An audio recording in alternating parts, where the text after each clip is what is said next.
The Imitation of Mary, written by Thomas A. Kempis. Book 1, Meeting Mary. Chapter 1, How to Greet the Glorious Virgin Mary.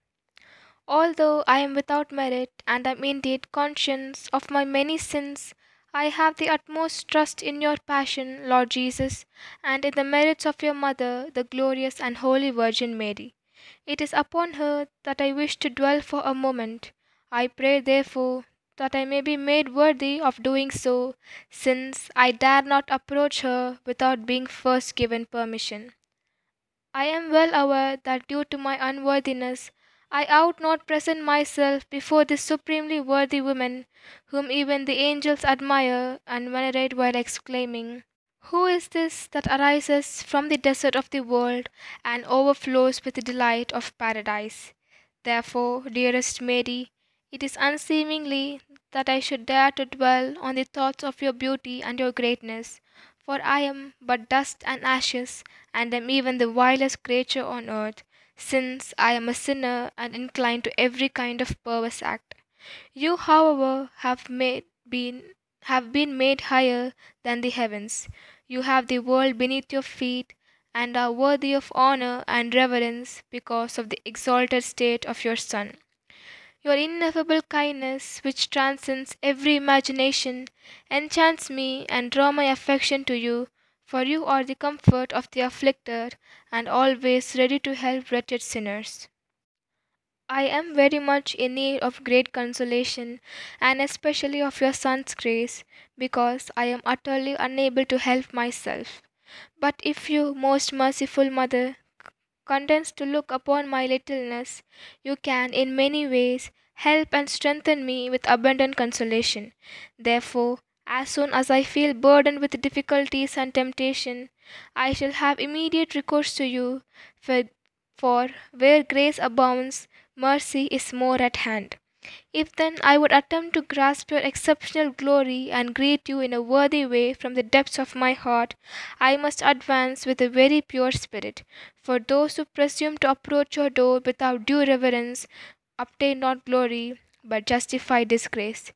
Anyone approaching you must proceed with greatest reverence and humility, but also great hope of being admitted in virtue of your mercy and clemency.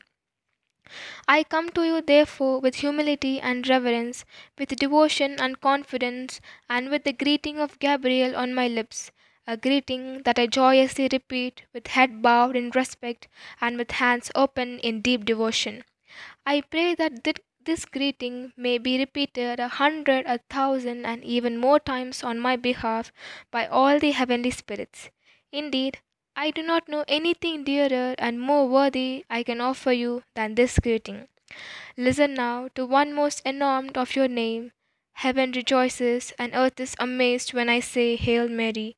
Satan flees, hell trembles when I say Hail Mary. The world becomes contemptible, the flesh foul when I say Hail Mary. Sadness disappears and joy returns when I say Hail Mary. Tepidity vanishes and the heart is inflamed with love when I say Hail Mary.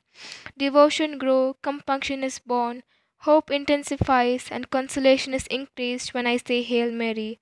The soul is renewed, and the inclination to good is strengthened when I say Hail Mary. So intense is the sweetness of this blessed greeting that it cannot be expressed in human words. It remains forever loftier and more profound than any creature can grasp. Therefore, I kneel again before you, most holy Virgin Mary, and say, Hail Mary, full of grace. My most merciful Lady, Holy Mary, accept this very devout greeting, and with it me as well, so that there may be something in me that pleases you, strengthens my trust in you, enkindles in me an ever increasing love, and keeps me forever devoted to your holy name. Heaven grant that, in order to satisfy my desire to honor you and greet you eternally from the depths of my heart, all my members may be transformed into tongues, and the tongues into fiery voices. Mother of God, I want to be able to utter this greeting as a pure and holy sacrifice of prayer that will atone for all the sins by which I have merited God's wrath, greatly saddened your Son, and very often dishonored and offended you and the entire heavenly court.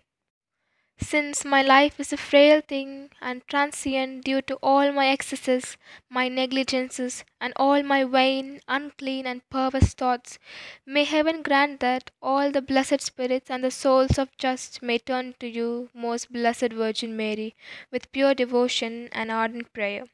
May they repeat over and over again in your honor that loftiest of greetings which the Father, the Son, and the Holy Spirit were the first to use to you through the mouth of the Archangel Gabriel. Thus, I would, in a way, find an incense worthy of being a sweet odor, for in me there is nothing good and nothing undeserving of reward. But now, impelled by heartfelt devotion, I prostrate myself before you, wholly on fire with reverence for your holy name. I repeat the joyful new greeting never heard until the Archangel Gabriel, sent by God, entered your room and there, on bent knee, honored you by saying, Hail, full of grace, the Lord is with you. In keeping with the precious custom of the faithful, I desire to address you and to do so with pure lips as far as it is possible for me. How I desire with all my heart that all creatures would address you in the same way. Hail Mary, full of grace, the Lord is with you. Blessed are you among women, and blessed is the fruit of your womb, Jesus Christ. Amen. Such is the angelic greeting, composed under the inspiration of the Holy Spirit, and wholly benefiting your dignity and your holiness. It is a prayer poor in words, but rich in mysteries, and utterance is short, but its contents is profound. This prayer is sweeter than honey and more precious than gold. It is to be repeated over and over again with all one's heart, devoted and with pure lips, so that from these very few words may flow a broad river of heavenly sweetness. But woe to those who become annoyed with it, who praise without devotion, who do not reflect on its words that are more precious than gold, who do not taste its cups of honey, and who so often recite the Hail Mary without attention and reverence. Sweetest Virgin Mary, preserve me from such serious neglect and lack of attention. Forgive me my past indifferences. I will be more devout, more fervent, and attentive in saying the Hail Mary wherever I may be. After this reflection, what shall I now ask of you, my dearest lady? What is better, more useful, and more necessary for me, an unworthy sinner, than to find favor with you and your beloved Son? Through your intercession, then, I ask for the grace of God, since, as the Archangel said, you received the fullness of grace from God. No favor is more precious to me, and nothing else more needed by me than the grace and mercy of God. His grace is enough for me, and I need nothing else.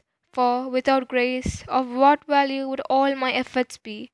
But what will become impossible for me if grace attends and aids me? I have many different spiritual defects, but the grace of God is a medicine effective against all the passions. If He deigns to come to my aid, all these defects will be lessened. I am also poor in wisdom and spiritual knowledge, but God's grace is a supreme teacher and dispenser of heavenly learning. It is able therefore to instruct me in everything necessary. It also dissuades me from seeking anything beyond what is necessary and from wanting me to know what is not permissible to know. On the other hand, it advises and teaches me to humble myself and be content with it alone. Merciful Virgin Mary, ask this noble and precious grace for me, that I may not desire or seek anything but grace upon grace.